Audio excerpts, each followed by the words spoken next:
మాట చెప్పిండు, ఆయనను పోయి రావలే హస్తినకు అని. ఆయనను పోయి రావలేను హస్తినకు అని యుద్ధానికి ముందు, కురుక్షేత్ర యుద్ధానికి ముందు పెద్దలు చెప్పారు. దాంట్లో భాగంగానే మా బలైన వర్గాల సోదరులతో కలిసి ఆయనను హస్తినకు వచ్చింది. ఈ రోజు ప్రధానమంత్రి గారు మీరు వినండి, మీరు మా గుండె సప్పుడు వినండి, మా ఆలోచనలు పంచుకోండి, మాకు అనుమతి ఇవ్వండి, అప్పుడు మీ గౌరవం ఉంటుంది. అదే తెలంగాణకు మిమ్మల్ని పిలిచి పార్టీలకు అతీతంగా 10 లక్షల మందితో బహిరంగ సభ ఏర్పాటు చేసి ప్రధానమంత్రిగా మిమ్మల్ని సన్మానించే బాధ్యత నేను తీసుకుంటా. మా రాష్ట్రంలో మాకు అనుమతి ఇవ్వండి, మేము సిద్ధంగా ఉన్నాం అమలు చేయడానికి. చట్టం అధికారం నీ చేతుల్లో ఉంది కదా అని మా మీద ఆధిపత్యం చెలాయించాలని ఆలోచన చెయ్యకు. మా మీద ఆధిపత్యం చెలాయించాలనుకుంటే నిజాంలకు రజాకర్లకు ఏ గతి పట్టిందో మీరు చూసారు. ఉమ్మడి రాష్ట్రంలో ఏం జరిగిందో మీరు చూసారు.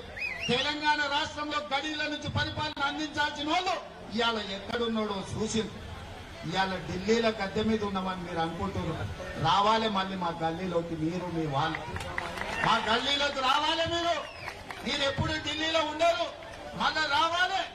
మళ్ళా వచ్చినప్పుడు మా చేతికి దొరుకుతారు. మీరేం మర్చిపోవద్దు. మా బలైన వర్గాల సోదరులు చిన్న సాయం చేస్తే కూడా జీవితాంతం గుర్తుపెట్టుకునే జాతులు. ఆకలి మీద వస్తే బుక్కలు పువ్వ పెట్టినా, ఎండను వస్తే గిలాస మంచినీళ్ళు ఇచ్చినా మా బలైన వర్గాలు జీవితకాలం గుర్తుపెట్టుకునే జాతులు ఇది. ఈ జాతులకు అన్యాయం చేస్తే మర్చిపోతారని మీరు ఎట్లా అనుకుంటారు మోడీ గారు? మీరు ఏ జాతి అని మేము అడుగుతలేము, మా జాతులకు ఎందుకు అన్యాయం చేస్తారని మేము అడుగుతున్నాం. మేము మా జాతులకు న్యాయం చేస్తామని మేము ముందుకు వచ్చినప్పుడు మమ్మల్ని ఎందుకు అడ్డుకుంటారని నేను అడుగుతున్నా. ముఖ్యమంత్రిగా, ప్రధానమంత్రిగా మీరు ఈ దేశమంతా అమలు చేస్తారా లేదా నాకు తెలియదు. నీ గుజరాత్ రాష్ట్రంలో మీరు ఏం చేస్తారో నేను అడగట్లేదు.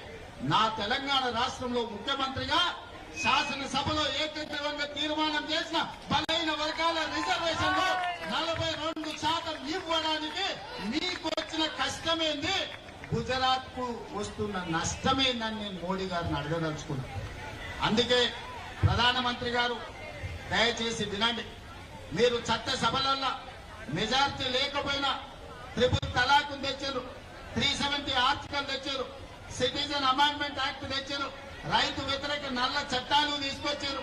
ఇవాళ వక్ఫ్ బిల్లు తెస్తున్నారు. మీకు బలం లేకపోయినా, ఇన్ని బిల్లులు మీకు బలం లేకపోయినా, ఇన్ని రాజకీయ పార్టీలు మిమ్మల్ని వ్యతిరేకించినా మీరు అవన్నీ చట్టాలు చేసి ప్రజల నెత్తి మీద రుద్ది ఇవాళ కమ్యూనిస్టుల నుంచి కాంగ్రెస్ వరకు, ఎంఐఎం నుంచి బిఎస్పీ వరకు, ఈ రోజు సిపిఎం నుంచి సిపిఐ వరకు ప్రతి రాజకీయ పార్టీ అనుకూలంగా ఉన్నప్పుడు బలైన వర్గాల రిజర్వేషన్లు పెంచడానికి మీకు వచ్చిన బాధ ఏంటి అని నేను అడుగుతున్న మోడీ గారు.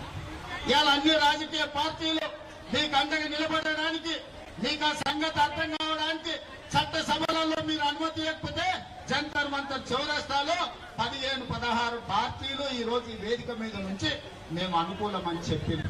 అందుకే మా జాజుల శ్రీనివాస్ అన్ని రాజకీయ పార్టీలను ఇక్కడికి రప్పించి ఈ వేదిక మీద నుంచి ప్రధానమంత్రి గారికి విజ్ఞప్తి చేయించారు.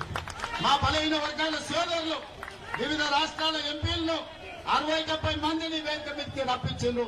ఇవాళ వివిధ రాజకీయ పార్టీలు ఇవాళ మేము అనుకూలం ఉన్నాయని చెప్పినాయి. పాలకపక్షం నువ్వు అనుకూలం ఉంటే ప్రతిపక్షంగా 100 ఎంపీలు మేమున్నాం. మాతో ఉన్న డిఎంకే కావచ్చు, ఎన్సీపీ కావచ్చు, ఈ రోజు అదేవిధంగా లాలూ ప్రసాద్ కావచ్చు, ములాయం సింగ్ గారి పార్టీ కావచ్చు, ఇన్ని రాజకీయ పార్టీలు ఇక్కడికి వచ్చిన తర్వాత మరి అందరూ శాఖాహారులు అయితే రొయ్యల పుట్ట మాయమెట్టయిందని ఇంట్రెస్ట్ అన్నారు. మీరు బీసీల మేలు కోసమే ఉన్నామంటారు, బీసీల కోసం ప్రాణాలు ఇస్తామంటాడు మా బండి సంజయ్ సోదరు. మా ప్రాణాలు అవుతాయా 42% రిజర్వేషన్ అడిగింది.